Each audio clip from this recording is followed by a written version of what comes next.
What's good, everyone? It's Fizzy here, back again with another video. So in today's video, I'm gonna be showing you guys my top favorite drum progression when it comes to Afro beats. So when it comes to Afro beats, yeah, drums is literally what carries everything. Like like your kick, your shaker, whether you want to use a snare, a rim shot, everything. Drums is actually the most vital part of Afrobeat. You can't have Afrobeats without, like your good drums. So today I'm going to be showing you some of the drums that some of the drum patterns that I like to use when it comes to making my own beats. So let's get into this. So we're first going to start off with a slow BPM range, then medium BPM range, and then a fast BPM range. So for simplicity, I'm going to be using a shaker loop that I got, a slow one, a medium pace one, and then like a fast pace one. So for like a slow BPM, we're probably going to go between, let's say 90 to 100. Yeah, that type of range, maybe 102, 3. See, an advice for you guys is that like, just because I'm using it for like a certain BPM range doesn't mean you can't use it for other BPM ranges. It's just something that I personally like to do. So it depends on you as, the producer. So for simplicity's sake, I'm going to be using the same drum and the same snare, and all of them are going to be from Splice. To start things off, I always like to call this the Wizkid bounce. So this is what it looks like. This is what the kick pattern will look like. So this is what the kick pattern will look like. And then you can just duplicate this over for how many bars you want it to be. So this is what it's going to look like on the channel rack. I'm going to leave this up on the screen so you guys can see it and, take a screenshot of it. This is what the kick pattern will look like. Now, just by itself, this is what it sounds like.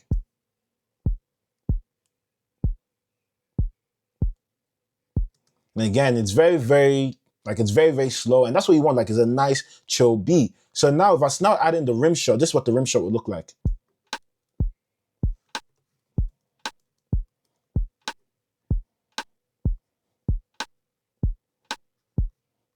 So that right there is a very, very simple demonstration of like, a chill Afrobeat pattern. And a place where you can hear this in is actually Essence by Wizkid. This is why I call it the Wizkid bounce, because that's where I first heard it. Maybe there's other artists that have used it before, but personally, that's where I heard it before. So it's a very nice chill pattern. Like this is right here. Let me show you guys on the channel rack so that, you guys can see what it looks like. So on the channel rack, this is what it looks like. It's a very, very, very simple beat, and you can just repeat this over and over again. And again, so if you think, oh, maybe that's a bit too boring, you can then add in, some little filler notes just to excite it up a bit more. So let me show you what I mean. So if I was now excited up a bit more, this is what I would do.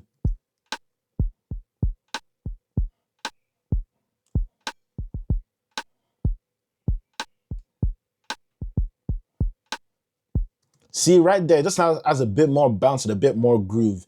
So that right there is what I would personally call the Wizkid bounce drum pattern with the rims and the kick and everything. So again, in the slow category, another pattern that I like to use, and I think this actually goes for every single drum pattern, is the 4-step. It's very versatile. You can use this in a slow BPM, in a medium BPM, in a fast. You can use this anywhere. Almost every single Afrobeat song has this kick pattern. So this is what it sounds like.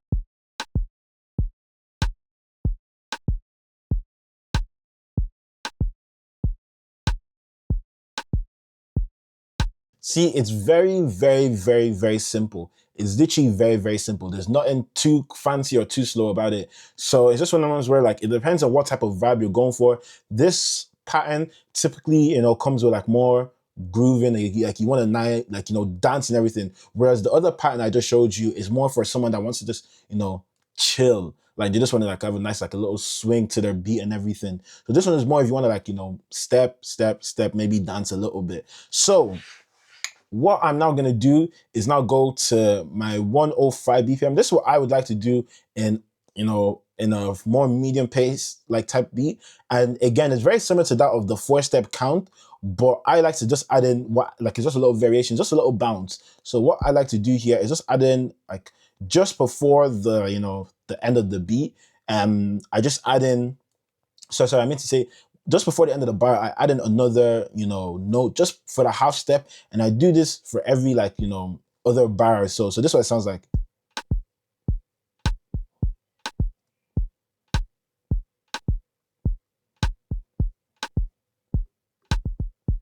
And you see right there, and that little roll at the end just adds a bit more energy. So again, just it's not too chill. It's not like, you know, partying vibe because of the BPM, but it's still like a nice BPM. So this is what it looks like on a channel rack, just so that you guys, you know, can copy it and everything. So this is what it looks like. What I'm now going to go and do is that I'm now going to show you another pattern that I like to use for, like, you know, my mid BPM type of thing.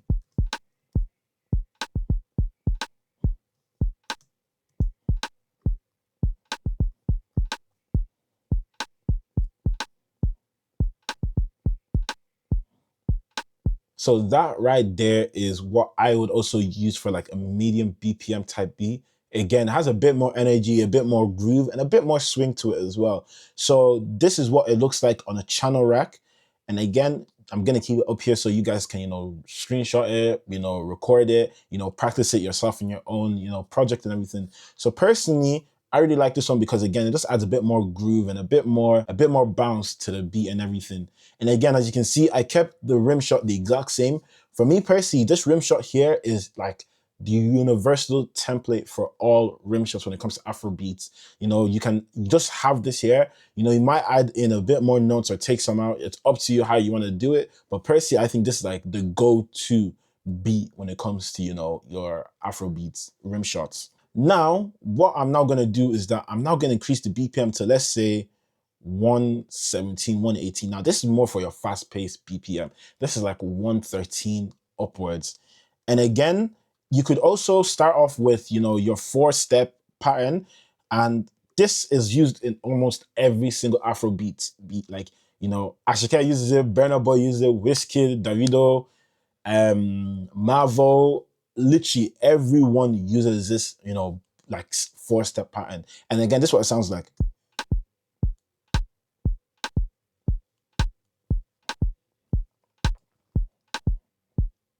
And again, it's a very simple pattern, but again, it's just so effective. It depends on what melody you have and what type of beat you're going for, but it is very effective.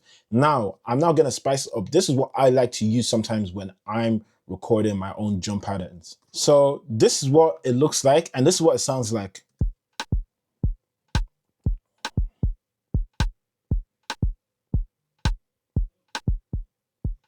This is what it looks like on the channel rack. Again, it's a very simple progression, but again, because of adding in on the half steps, it just adds a bit more groove to it. I think that's it for all the drum patterns I can think of off the top of my head. So, you know, I'm gonna actually put a link down below, and I'm gonna actually add in like a MIDI of the 4-5 patterns that you could use. And yeah, this is more of a template. You know, these patterns are not the only patterns you can use for Afrobeat. You know, you could splice it up, change it however way you want to do it. You might want to make it, you know, the bounce coming at the first, first bar, or you might want it to come in at the 5th bar, 6th bar, wherever you want it to do. So this is just like a guide. So I'm just gonna list off some tips for you guys when it comes to making your drums. One, know what type of, you know, energy you want from it. If you want like a more dancing type of, you know, drum pattern, you know, try to use like a 4-step, or try to have like, you know, make it drum heavy type of thing. Next, also know what BPM you want to be working in, because if you're working in a very slow BPM, like for example, in this pattern, like you can feel the energy, but if I was now to drop this down to, let's say, 94 BPM, this is what it sounds like.